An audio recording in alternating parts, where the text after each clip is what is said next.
Hi, Tim Blankenship here with divorce661.com, and in this video I want to talk about a case we handled where the parties were not in agreement and one spouse had already filed the request in or default. So in a typical divorce, one party files, the other party will respond.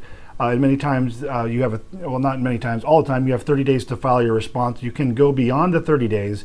However, if you do, there's a risk that your spouse will file a request in or default, which basically kicks you out of the case. Now in this particular case, we were not working with the clients yet. They were trying to do their divorce on their own, and they were supposedly working together, but the husband, behind the scenes, while telling his wife they were working towards an agreement, behind the scenes he was trying to finalize the divorce through a default.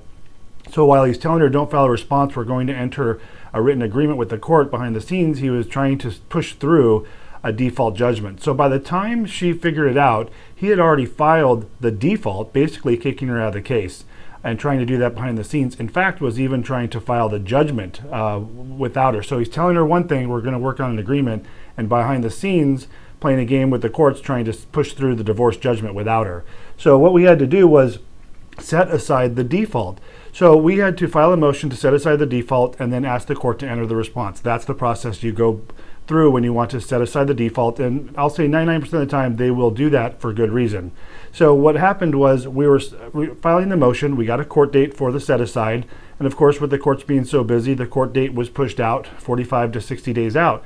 So this was going to give an opportunity for time to go through where the husband was still trying to push through the judgment. Now, because the courts are so busy and they may not be on the same page, the judgment clerk with the actual court clerk, it's possible that the judgment could get pushed through. So fortunately, the husband did not know what he was doing and the judgment kept getting rejected. But even though he knew that the set aside motion was on calendar and there's going to be a court date to ask for the default to be set aside, he continued to try and file his judgment. I think it was at least 3 times during the time we're waiting for the hearing. He's trying to push through this judgment as a default, even though the default set aside was on calendar. Ultimately, the default was set aside.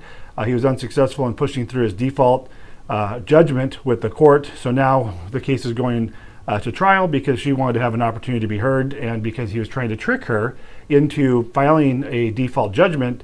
That's one of the reasons why you can have the judgment set aside. So even if, I guess the purpose of this video is to let you know, even if a default has been filed against you, we can usually have the default set aside so you can enter the case and go to trial and be part of coming towards an agreement through the trial process with the courts. Tim Blankenship, divorce661.com.